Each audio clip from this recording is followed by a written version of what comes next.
In the small, rural town of Gray's Hollow, nestled deep in the Appalachian Mountains, a local legend lingered about a sinister visitor who came at midnight. It was said that, if you heard 3 knocks at your door exactly at midnight, you were never to open it. Those who did, never lived to tell what happened next. Jake lived in a lonely cabin on the outskirts of town, where he had moved to escape the hectic city life.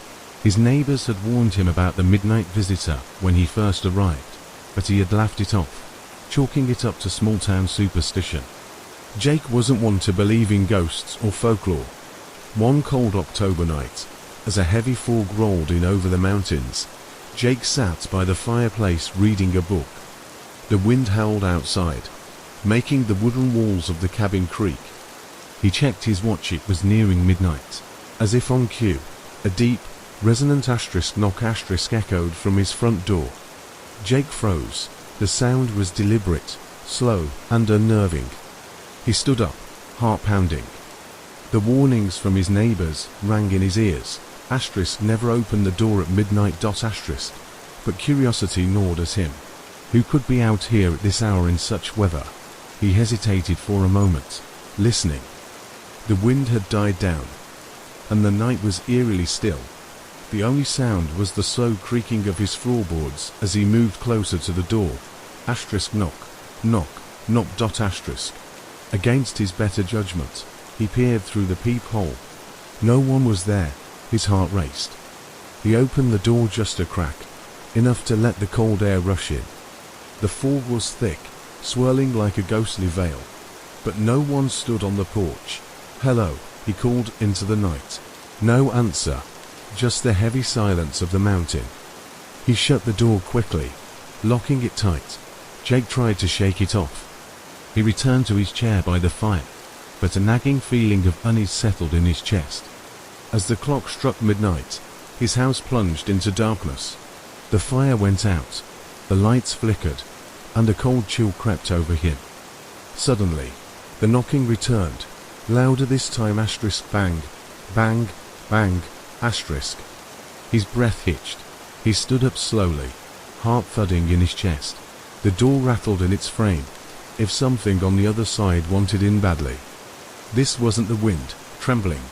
He moved closer to the door, gripping the handle. He felt the strange pull to open it, to see what waited outside.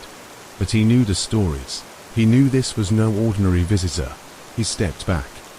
From the other side of the door came a voice, low and rasping, barely a whisper, but unmistakable. "Jake, let me in." His blood ran cold. How did it know his name? He backed away from the door, his eyes wide with terror. The voice came again, louder this time, almost mocking. "Jake, it's cold out here. Let me in." He sprinted to the phone to call for help, but the line was dead. His cell phone had no signal. The knocking turned to pounding, the door shaking violently, as if something inhuman was trying to break through. Suddenly, the pounding stopped.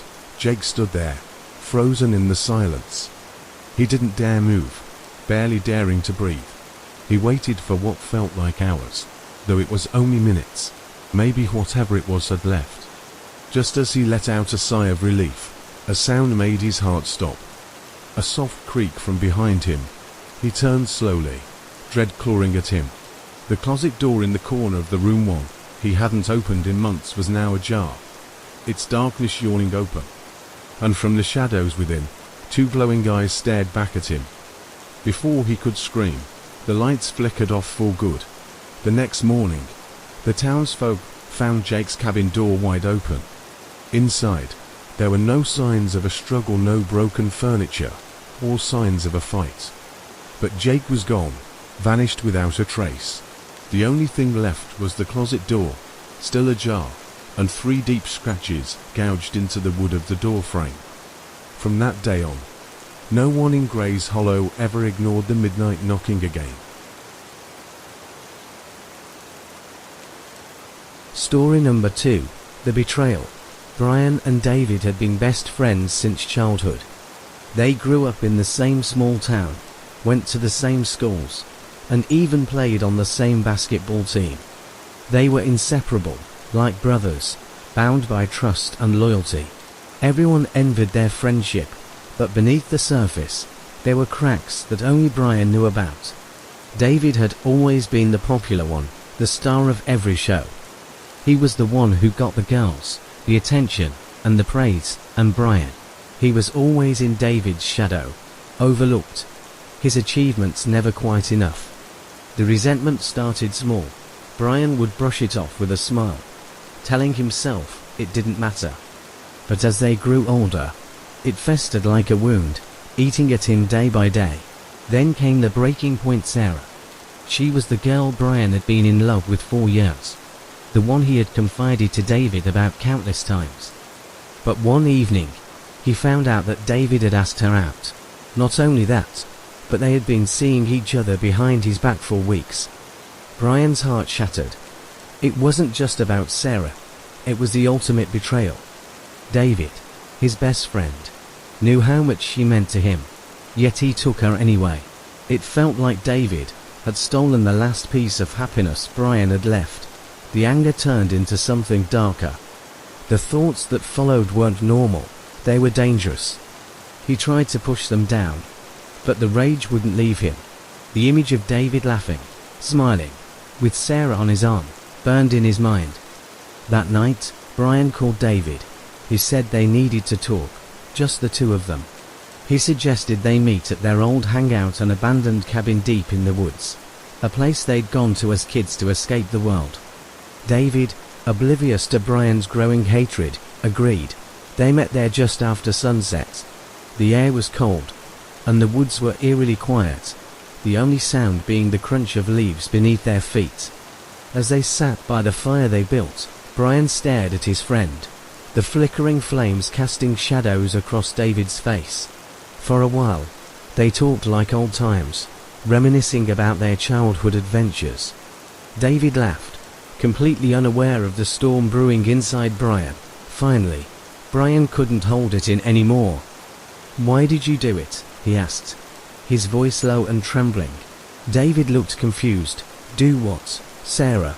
You knew how I felt about her. You knew, and you took her from me." David's smile faded. He shifted uncomfortably.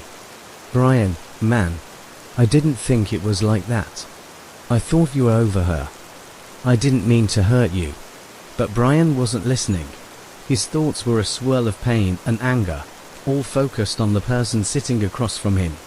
"You always do this," he muttered, his hands gripping the log beside him. "You take everything from me, my chances, my moments. Now, Sarah." David stood up, sensing the tension. "Look, I'm sorry, all right. I didn't mean." Before David could finish, Brian grabbed the small hatchet they had used to chop firewood earlier. His pulse raced, hands shaking as he stood, his eyes locked on David's. "Brian, what are you doing?" David asked, stepping back, his voice unsteady. "You betrayed me," Brian whispered, almost to himself. "You ruined everything." David tried to reason with him, but it was too late. The rage inside Brian had taken over completely. In one swift motion, Brian swung the hatchet, the blade catching David's shoulder. David screamed in pain, stumbling back, clutching the wound as blood poured from it. He fell to the ground, eyes wide with disbelief. "Brian, stop. Please," David cried out, crawling backward, trying to escape. But Brian wasn't listening anymore. The betrayal had consumed him entirely, and with each step he took toward David, the memories of their friendship twisted into something grotesque. He swung the hatchet again, and again, until David stopped moving, his body still, lifeless. The forest went silent once more. The only sound left was Brian's ragged breathing. He stood there, staring down at the body of the person who had once been his best friend. The fire still crackled beside them, casting a warm glow over the horrific scene. As the reality of what he had done began to sink in, Brian dropped the hatchet and fell to his knees. His hands were covered in blood, trembling uncontrollably. The anger that had driven him moments before had vanished, replaced by a hollow emptiness. He sat there for hours, staring at David's body, replaying every moment of their friendship in his mind. The laughter, the shared secrets, the years of loyalty, it all seemed so distant now. He couldn't understand how it had come to this, how he had let his jealousy and rage spiral so far out of control. By morning, when the sun began to rise, Brian finally stood.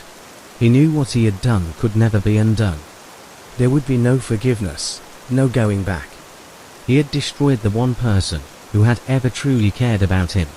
And as he walked back through the woods, leaving David's lifeless body behind, he couldn't help but wonder who had really betrayed whom.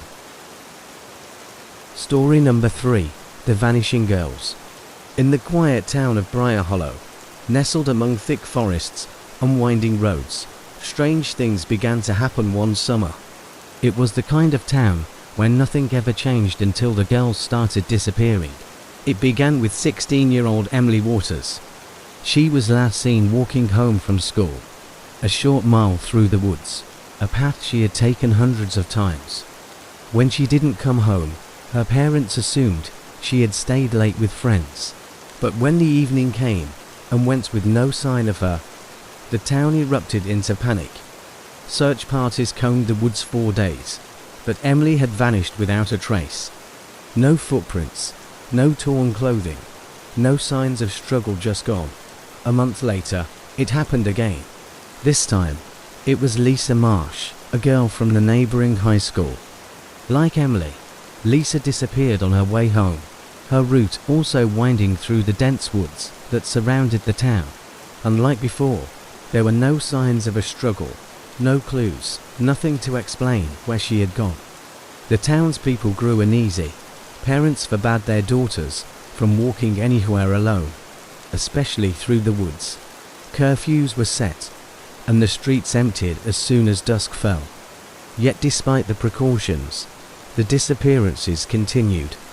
3 more girls vanished over the next 2 months, all between the ages of 15 and 18. The police were at a loss. No one knew who or what was taking them. Fear gripped Briar Hollow. Rumors began to swirl about what was happening to the girls. Some said there was a predator lurking in the woods, someone skilled enough to leave no evidence behind. Others whispered about something far more sinister, something *inhuman. Megan, a 17-year-old girl who had been close friends with Emily, was one of the few who refused to believe the supernatural rumors. She was convinced there had to be a rational explanation, and she was determined to find out what it was. Her skepticism turned to obsession as each new girl vanished. One night, Megan decided she couldn't wait for the police or the town to act any longer. She packed a flashlight, a knife, and her phone, then slipped out of her house after her parents had gone to bed. She was going to retrace Emily's steps, to find out where her friend had gone. As she entered the woods, a thick fog rolled in, wrapping around the trees like ghostly tendrils. The air was cold, colder than it should have been for a summer night, and the wind carried strange whispers that made the hair on the back of her neck stand up. But Megan pressed on, heart pounding in her chest. The path twisted and turned, the trees growing denser the deeper she went. Her flashlight flickered, casting long shadows on the gnarled branches above. Every snap of a twig, every rustle in the underbrush made her jump, but she kept going. After walking for what felt like hours, Megan came to a small clearing. In the center stood an old, crumbling well, its stone walls covered in moss and vines. She had never seen this place before, and it wasn't marked on any maps. The well looked ancient, as though it had been abandoned for centuries. She moved closer, her breath visible in the icy air. As she reached the edge of the well, something caught her eye, a piece of fabric, torn and caught on one of the stones. Megan's heart raced. It was a scrap of Emily's favorite jacket. Hands trembling, she leaned over the edge of the well and shone her flashlight down into the darkness. At first, she saw nothing but blackness, the light unable to penetrate the deep void. But then, as her eyes adjusted, she saw something moving far below. A hand, pale and delicate, reaching up from the depths. Megan gasped, stumbling back from the edge. She dropped her flashlight, its beam rolling away, casting eerie, shifting shadows around the clearing. The hand was followed by another, then another. More pale, grasping hands began to rise from the darkness, their fingers long and clawed. The whispers in the wind grew louder, and Megan realized with horror that they weren't just sounds carried on the breeze, they were voices. The voices of the missing girls, calling out, trapped in the well. But their voices weren't filled with pleas for help. No, they were calling to her, beckoning her to join them. Paralyzed by fear, Megan turned to run, but something cold and sharp wrapped around her ankle. She screamed, falling to the ground as the clawed hand tightened its grip. More hands emerged from the well, pulling themselves up, their ghostly figures visible now in the moonlight. They were the girls, or what was left of them, pale, hollow-eyed, and twisted into something monstrous. They dragged her closer to the well, their whispers turning into a cacophony of chilling voices. Megan kicked and screamed, but their strength was inhuman. She clawed at the ground, trying to break free, but it was no use. The last thing she saw was the gaping maw of the well as the hands pulled her into the abyss. By morning, Megan was gone, and the town awoke to another name added to the growing list of vanished girls. The well in the woods remained, waiting silently for the next visitor. As the town of Briar Hollow grew quieter, darker, and more fearful with each passing day, no one ever dared to search the woods again, and the girls, they were never found.